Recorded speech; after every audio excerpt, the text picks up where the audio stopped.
Sobat Sosiologi, aku Widi dan aku Muti. Jadi selama beberapa menit ke depan kita akan membincangkan nih Bu, isu yang menarik pada episode pertama Talk Show Sosiologi. Yeay. Ikuti terus pembincangan kita ya.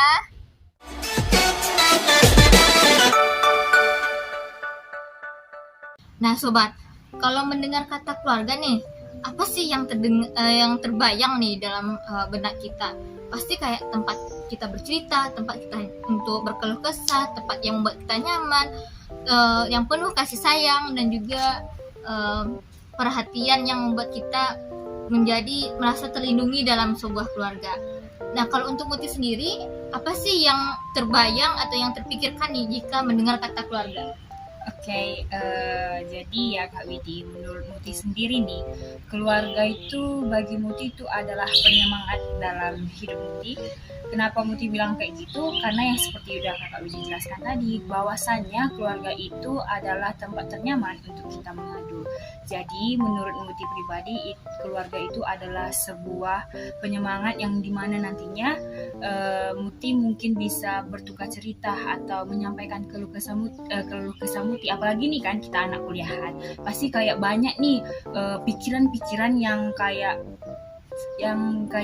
aduh gimana ya, yang butuh tempat untuk kita untuk bercurhat, berbicara, bertukar pikiran ya.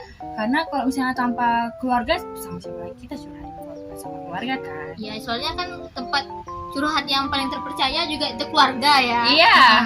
Jadi menurut Muti itu sih Kak Widi.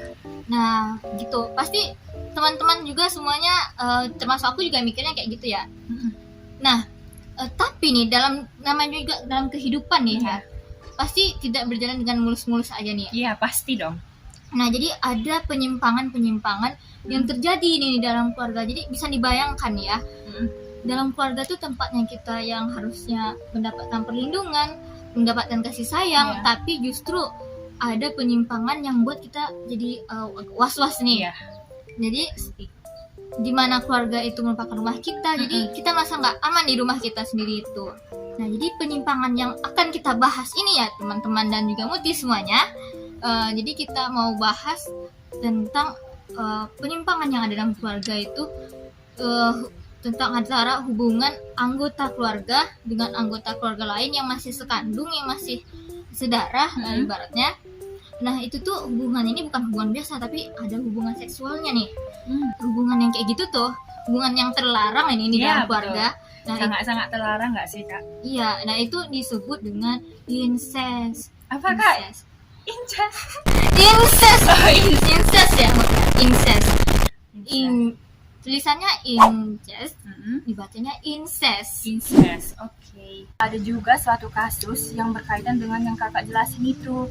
Kalau nggak salah kasusnya itu ayah kandungnya itu rela mempersetubuhi anaknya sendiri. Dan lebih parahnya lagi ya Kak Widi, itu tuh anaknya tuh sampai memiliki anak. Maksudnya kayak dia tuh memiliki anak lagi dari ayah kandungnya tersebut.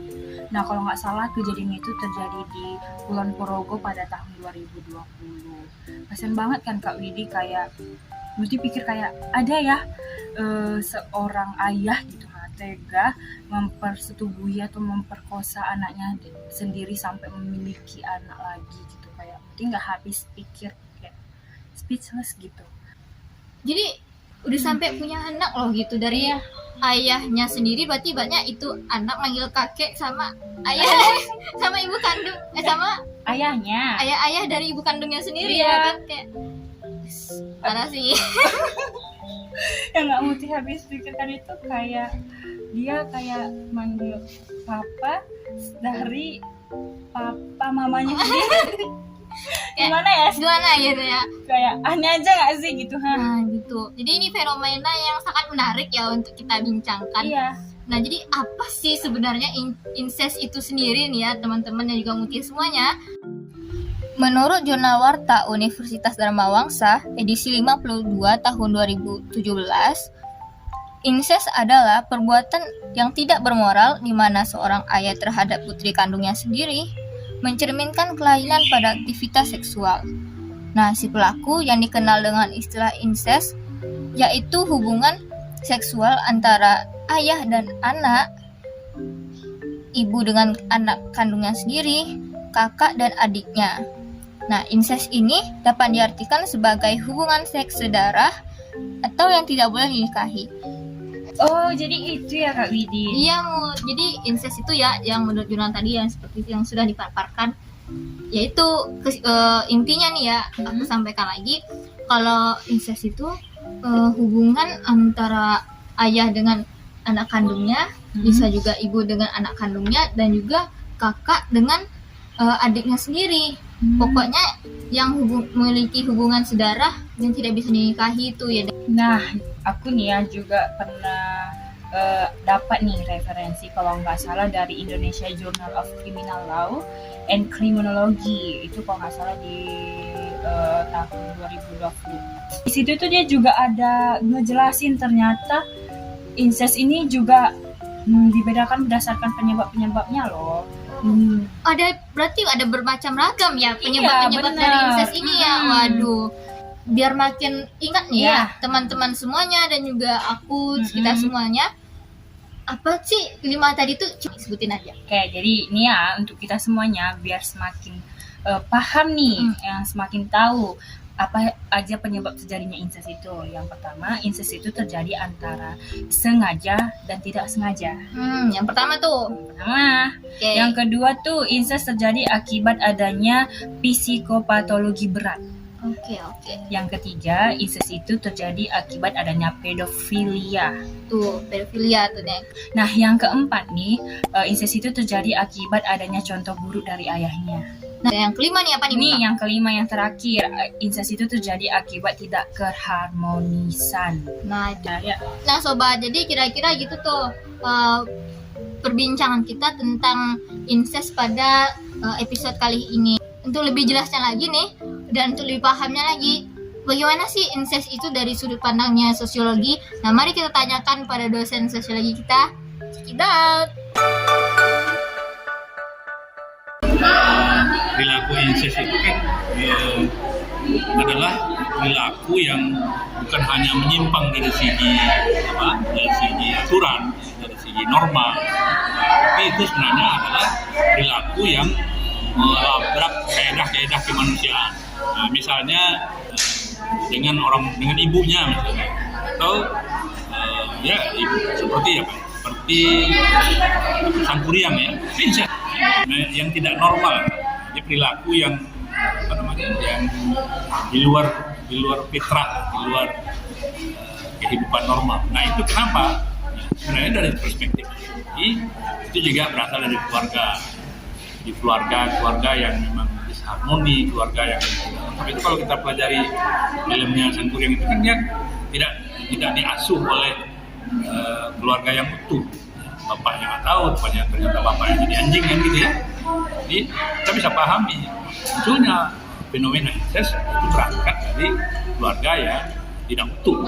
Oleh karena itu memang supaya bukan hanya perilaku menyimpang, perilaku incest itu sendiri juga harus melakukan pembinaan terhadap keluarga.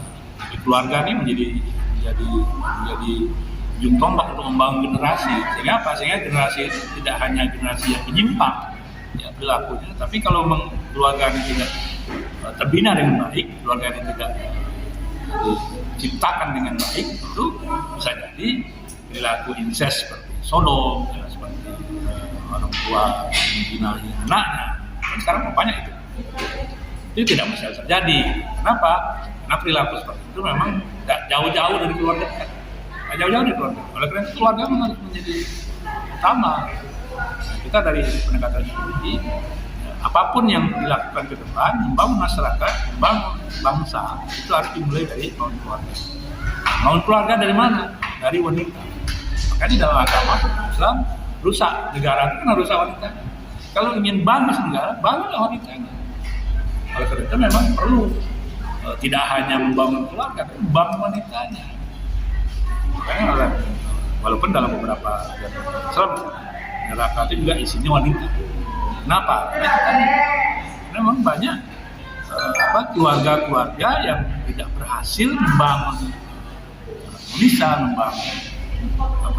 membangun ketentraman, kerukunan. karena memang dimulai dari wanita, ininya di situ. Itu sekali lagi wanita memang fokus untuk menyumbang.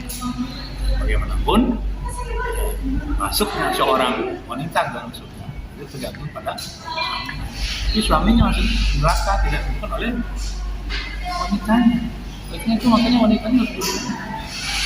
Dan adalah yang menjadi calon ibu, calon pendidik bangsa itu memang harus kualitas. Supaya apa? Supaya keluarga yang tercipta jadi keluarga yang baik, keluarga sakinah mawaddah warahmah. Itu perangkat dari wanita. Makanya orang menyebut basis sakinah mawaddah warahmah itu harus wanita. Bagaimanapun, karena dialah yang melahirkan, dialah yang mendidik. Walaupun nanti yang membangun keluarga itu tetap ya tanggung jawab. Tapi fungsi makanya tidak salah ya kalau dalam agama disebutkan wanita itu adalah tiang negara. Rusak wanita, rusak negara. Karena kalau tidak seperti itu filosofinya, tak mungkin beban itu diberikan kepada wanita. Oleh karena itu dalam perspektif psikologi, maka wanita harus diadvokasi, ditingkatkan kualitas. Nah, dengan wanita yang berkualitas, wanita yang baik, akan lahir keluarga yang baik, yang jauh dari perilaku menyimpang, maka jauh dari perilaku incest itu sudah luar biasa, melebihi perilaku menyimpang. Barangkali itu perspektif. Pada episode ini tentunya pengetahuan kita juga wawasan kita tentang penyimpangan-penyimpangan itu semakin bertambah dan juga meningkatkan kehati-hatian kita sebagai generasi muda ya, tidak hanya hati-hati dan menjaga diri sendiri tapi lebih peduli pada keluarga kita juga. Nah, jadi udah jelas ya dengan topik incest ini. Nah, kalau gitu sampai di sini dulu nih episode Talk Show Sosiologi episode pertamanya, yaitu tentang incest. Nah, sampai jumpa pada episode selanjutnya. Bye-bye. Bye-bye. Yeah.